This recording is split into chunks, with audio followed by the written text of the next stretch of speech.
All right, today is chest day, and we're gonna be talking about how to grow a much bigger chest than you currently have. Specifically, we're gonna be talking about upper chest. I think that's the part of the chest that everybody wants to grow. What I will say is, yes, you can target different parts of your chest, but almost every chest movement is gonna hit your entire chest, right? You're not just gonna be hitting like your mid chest with flat bench and just your upper chest with incline bench.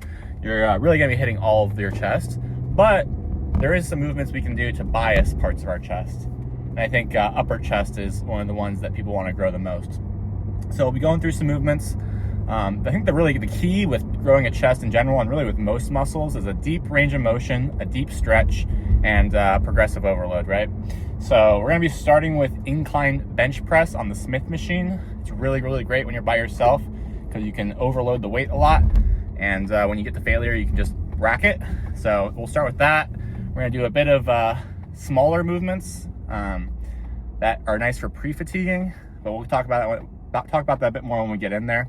But it's really simple. It's deep range of motion, deep stretch with a large amount of weight. So we'll get in there, we'll show you what that looks like, and then yeah, we'll pose down and get out of there. I'll see you in there, boy. Here we're starting with our Smith incline press. This is just a warm-up set. The warm-up sets shouldn't be to absolute failure, just trying to warm up the muscle. But notice how I'm very slowly going down. Maybe not very slowly, but there's definitely control going down. And I'm making it all the way down to my chest. And my elbows are tucked when I'm going down for the most part. As I start to bench press, you can kind of see my elbows start to flare. So try not to do that. Try to keep them in. That'll help target your chest a lot better. But once you warm up, you should add a bit more weight, and your rep range should be closer to 4 to 8. I don't know exactly what to call these, but I'm gonna call them like upper chest partial reps. But everyone knows what this is, but this is basically a great pre-fatiguing movement for your upper chest. You're probably not gonna feel a better squeeze in your upper chest than doing this movement, but I don't think it's a very full movement. It's hard to burn out on this movement. So I'll pre-fatigue my working sets with this movement, and it'll help me use less weight when I get to failure quicker. So try it out. And if you have your chin down like I am right now, you should be able to feel your upper chest hitting your chin if you have a big enough chest. So maybe that's the goal. Keep doing this until your upper chest is hitting your chin every time you do a rep. But after I finish that set, I'm gonna go right back into bench press. I think I added some weight, so there's probably a 10 and a 5, or maybe it's a 25 on each side. But I'll slowly get into this. But you don't want too much time in between, because then your pre-fatiguing is kind of pointless. But I don't know, I took probably about 20 seconds, got my hands set up, and then I go right into benching. Again, nice controlled reps. I can tell that I'm gonna do like 3 reps here. Obviously this is too much weight, so I will likely go down right after I finish this set.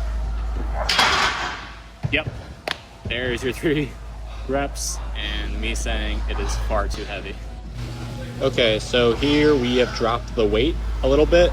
This is now, so the previous set was with 25 on each side, so 275. Now we have a 10 and a 5 on each side with obviously the 45s.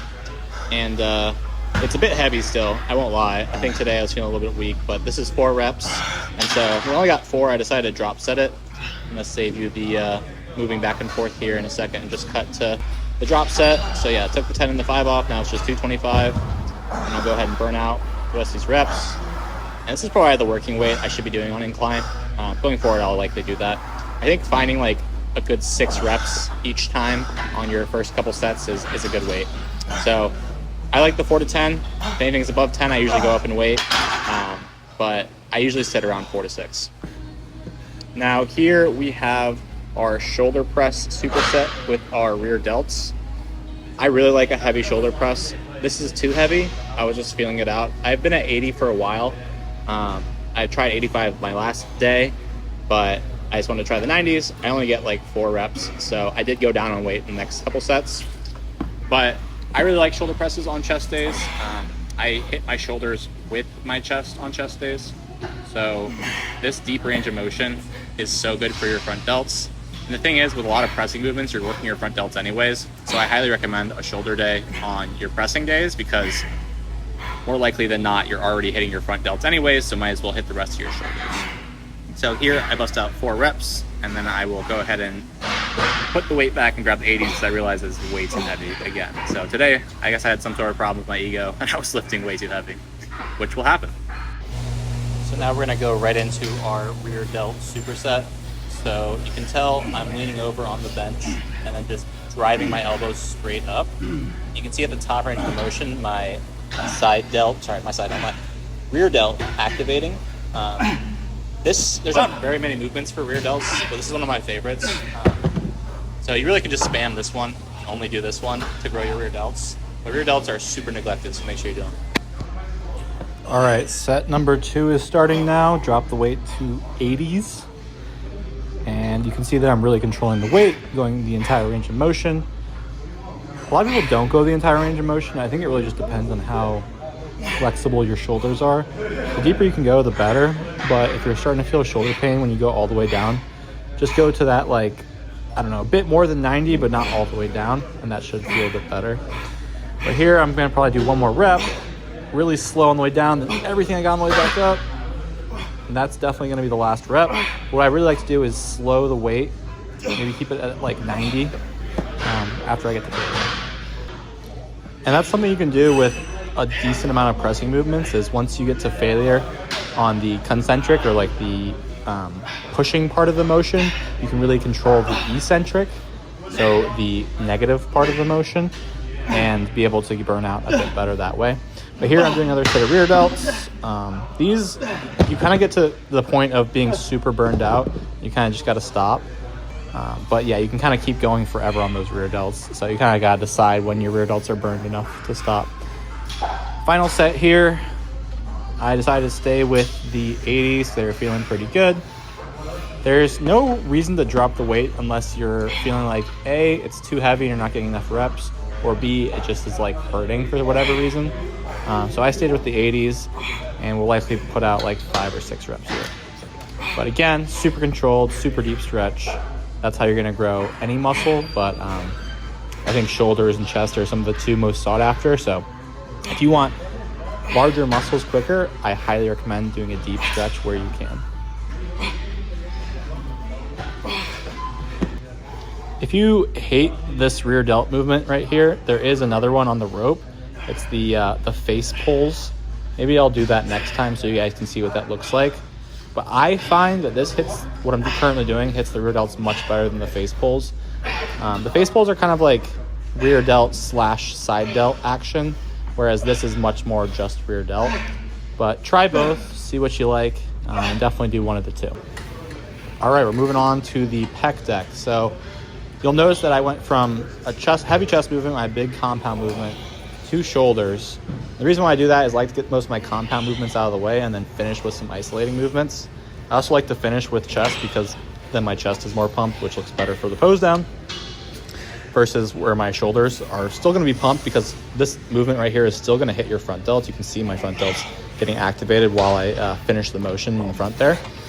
But this is a really great ender. You can even start with it. It's a great warm-up too. It's honestly just a great movement.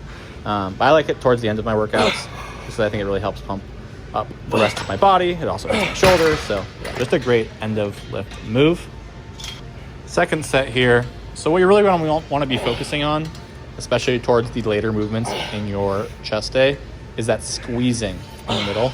You can see on most reps, will pause for a second in the middle, or I guess right there is where I will pause for a second, and really try and think about your chest being fully squeezed at that last little bit.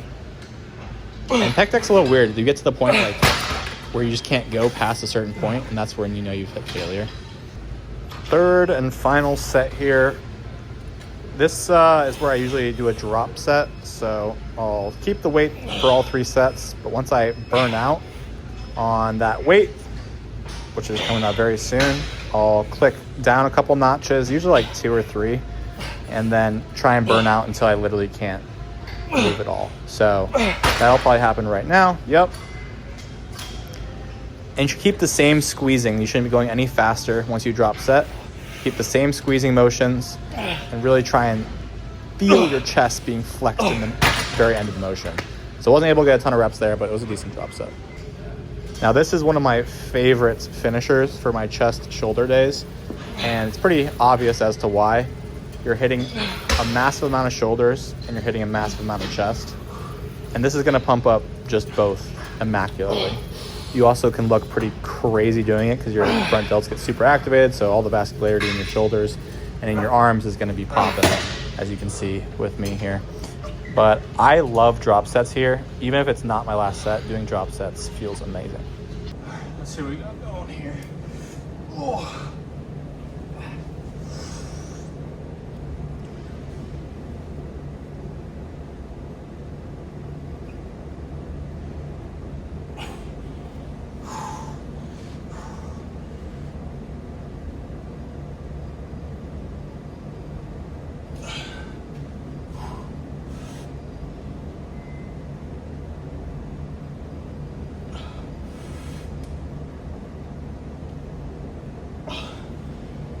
All right, we tried a little something different with the voiceover instead of the talking in the gym.